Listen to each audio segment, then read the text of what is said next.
everyone, welcome back to my channel.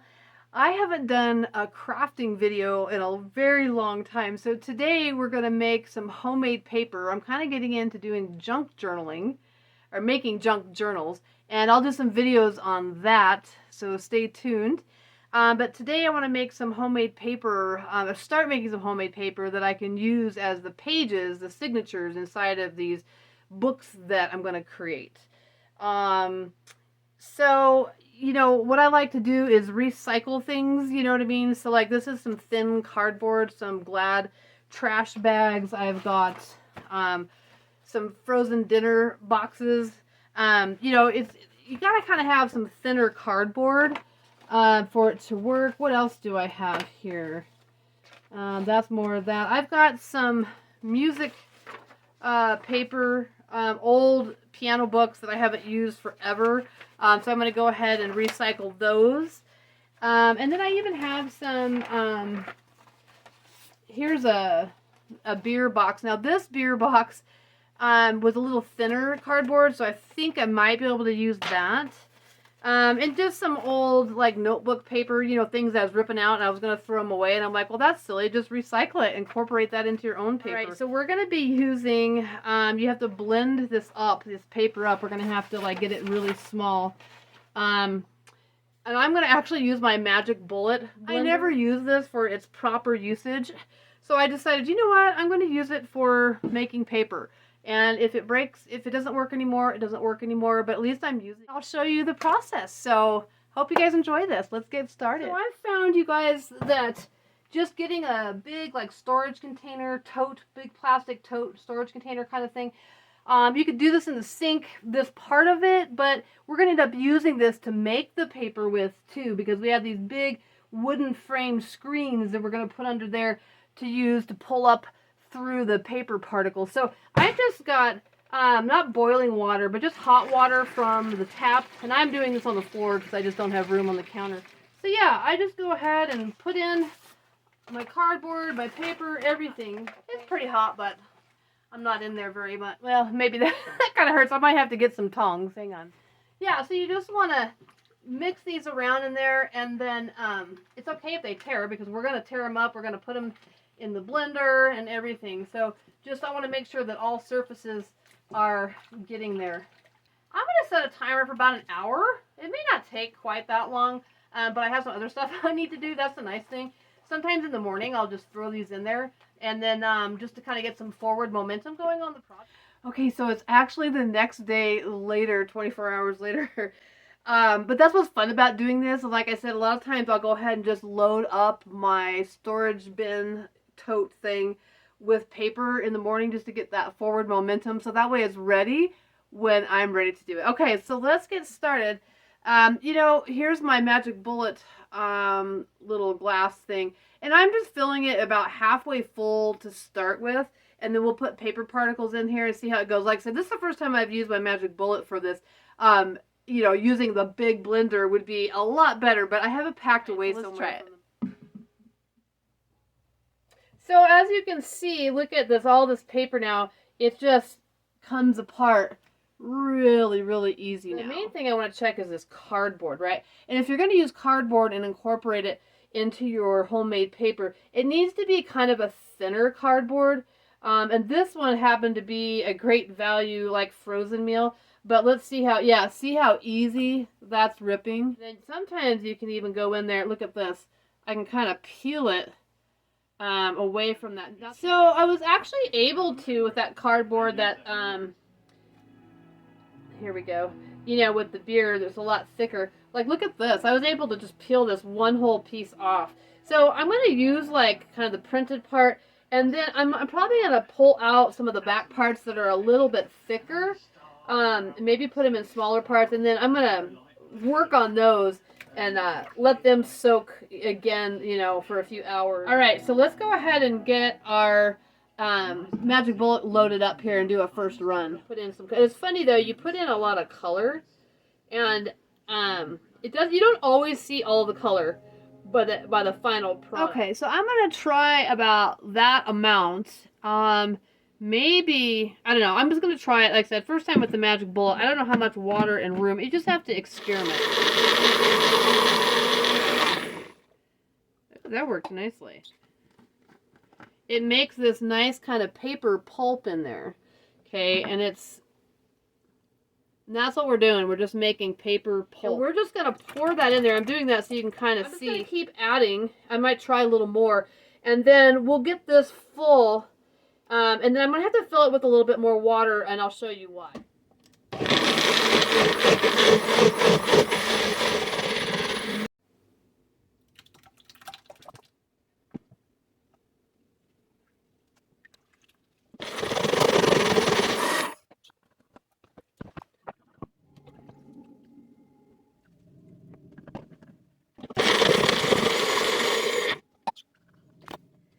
Okay, it's looking like this is the last batch, but see how I just kept pulling this over and then just pouring that pulp in there? Like magic amount, you know, just kind of experimenting and you know what you want, how thick you want it. You know, when you're using cardboard and paper like this, we're going to end up with like these natural looking homemade papers. Because even when you have stuff like this that has the print on that side, you'll get little flecks of the print in there. But, you know, you're basically going to end up with a very kind of natural looking paper. This seems like a tedious job, but it's really not, you guys. This probably took me all of that, maybe 10 minutes. Mix it around. Look, we've got some of the white and then some of that brown from the cardboard. The white is from some of that paper. Now, let's talk about tissue paper. You can put tissue paper in here, but I found out you do not want to put tissue paper in the blender. It'll burn your blender out. It'll get wound around the blades and tear your blender up. At least that's been my experience. I actually broke a blender. It was smoking. I'm going to go ahead and add some more water to this, and then we'll get to making the paper. I'm done filling it, and I'll put my hand in there. So, you know, it's about, for me, a finger's deep. I bought these paper frames, so they're just these wood frames with this kind of synthetic mesh on it. And so there's two larger ones and two smaller ones. They're kind of awkward sizes. This one's like 6 by 8 1/4. And I think this one is 8 by 8 1/4 by 12. But you just want to swirl your paper around. You know, and this is a great way to repurpose, recycle your old paper and your and then cardboard. I take this and just go all the way to the bottom, and then I just kind of let it float up. Okay, and look at all the, see some of the blue flecks and the white. So I like when you get some of those big chunks. All right, so I'm going to go get a paper towel. I said paper towel, and these are my paper towels. I just get them from Walmart. They're cloth, obviously, not paper towels. But I use them as my paper towels and just wash them all the time. I kind of put it in this, kind of roll it up. And then I'm going to put that here so you can kind of see what I'm doing. Then underneath, I just gently run that cloth. See how wet that is? Across water. You can even wring this out a little bit. And then just kind of run it along there just a few times to get some of that excess off. I like the blue from that. That's from that beer cardboard, that beer box that we had. Mix it up. Always mix it up first. And you'll get quite a few sheets. The more sheets you do, the thinner it's going to be, and then I just let it pop up. The reason I let it pop up is it comes up more level. If I try to do it like this, I end up with thicker sides sometimes than others. And then wipe along the bottom, wringing out my rags. Like I said, this pulp will do multiple sheets of paper. And like I said, the more you do, the more fiber you use, your paper's going to get thinner and thinner and thinner. So I kind of like that because your first run's going to be thicker and then they get thinner. But that way you get different textures and different thicknesses as you go. So you can see as I'm working them, I just kind of stagger them every other and stack them there, you know, after I've kind of wiped underneath to dry them. Texture. I don't know if you can see that. It kind of just looks like oatmeal right now. So these are a little thicker, like I said, because these are the first run. So here's my setup. It'd be a lot better if you had a big box fan. This little fan is actually really powerful. But see how I've got them stacked up on soup cans here? I saved this one just so you could kind of see.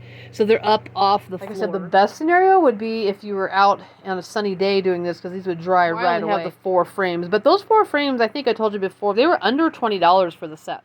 So another day has passed, but that's okay. That's kind of how I make paper.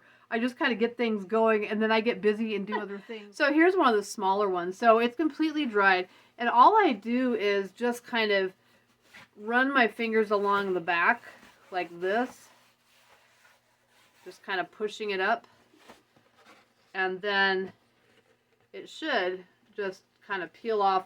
If it's not, make sure you go underneath and just kind of gently push. This side is much more textured. And remember, this is a first run, so it's going to be thicker. And then you have the back side. I don't know if you can tell. It doesn't look like it there, but it's a lot smoother. And so, yeah, this one turned out really good.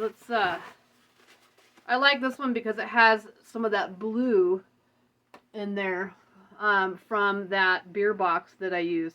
And notice this one has fringes on the side, and that's just because it kind of went up onto that wood frame. So you can leave that there. So if you want to have some of those fringes, which is kind of nice, you could cut those off, or just make sure that on that wood frame, you know, that before it dries, make sure you scrape off any paper that's on that. Talking about tissue paper. So what I do, if you want tissue paper, cut it into little tiny pieces and throw it into your paper pulp bath.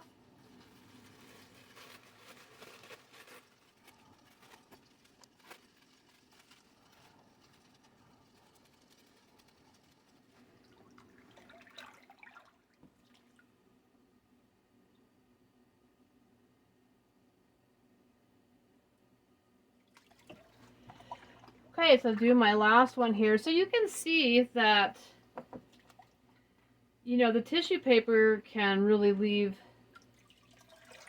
just a whole different kind of thing. You can do things like you could add glitter at this point. What I think is kind of fun is to add spices. Like here's paprika.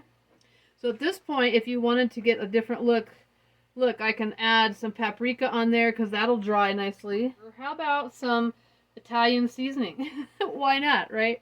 Just so you can get extra textures and extra colors. And it makes it kind of interesting. You can kind of do these almost pictures that almost looks like, you know, you've got some plants coming up this way with some greenery at the bottom. But anyways, you can add things at this point. Like I said, glitter works, whatever you want to do. So experiment. While that's drying, I did want to show you a couple of other little things. So if you go to the dollar store, you know, these are those grease splatter catcher things, you know, you can put over pans when you're cooking. This is fun because you can make round paper that way. I'm going to wrap up the video, but I just kind of wanted to show you how much paper, and I'm still making paper. It's getting thinner, but look, I've got, right here, I've got 1, 2, 7, 8, 9, 12, 13, and I still have some that are drying. Look at, you know, here is some of the last runs, and I don't know if you can tell. Look how thin that is, right? And here was one of the first ones, and see, you can tell how textured this is, and this is just pretty flat, and then this is, you know, pretty stiff. See my messy drawers in here. But yeah, I ended up making a round one. I've already lost a little bit there, but this one is really pliable, really thin. Sometimes I'll paint like a little area that's white, and then you're able to write on that if you want to. I use them for these junk journals that I've been making. But I also wanted to show you some old paper that I made, only because, see the difference in color. Remember I had like a lot of white cardboard, and so it turned out lighter. This is from before, so it's a little bit darker. So that was just different kinds of cardboard. You know, so you can experiment with that. So let's take a look at junk journals, and then finally end the video. I don't know if you guys are familiar with them, where you know, kind of find these old books and rip out the pages, and you can use those pages in there. And then anyways, you make your own signature. You're stitching your own pages in there. And so a junk journal could be anything you want. I find they're kind of fun because, like, you know, like you hang on to old letters and things that you never, they're in a drawer that you never can find, you know. So if you're making them for yourselves, you know, I've got some old letters here. You know, there's the envelope, but look at all this paper. This is paper that I bought. You can buy kits of paper, but all of this paper behind is my homemade paper that I put in there. But it's just kind of fun, especially if you're making them for someone else. Look, you know, there's all kinds of things to write notes in there if you want. You know, so as I'm making them, you just kind of find, you make all these kind of little treasures for people to find. You know, there's all kinds of stuff in here. I've got pressed flowers. Here's an orchid, one of my orchids that I had pressed. But I try to put little things to find, you know, so if I'm making it for somebody, you know, and do all these drop downs, or go on YouTube, and there's all kinds of YouTube stuff on junk journals, you know, put sayings in there. It's just kind of fun. There's another letter with a card in there again. Some, you know, little things that mean stuff to me, mementos and things like that. And then I just kind of hand draw some lines in there. So it's kind of hard to describe what a junk journal is, but there's some more of my homemade paper, and you can do stenciling, and they're just what they sound like. They're just junk journals. The cool thing is I just recycle. I love to recycle and repurpose. So you just kind of keep old cardboard, old paper bits or whatever, and you'd be amazed at how much pulp you can make. And it feels good that creating something, you know, that homemade paper out of nothing, really. Tina, if you're watching, first of all, thanks for watching, Tina, but I would love to make you one of these, but do it in like a bumblebee garden theme. So that's the thing. You know, this one just kind of was my first one. It was kind of eclectic. I don't know if it was a total theme or not. Maybe just kind of old vintage paper. But you can do themes for people as well. So anyways, I've talked long enough. I hope you guys enjoyed this. Maybe I will do some videoing on making some junk journals and making the actual book. I'm out.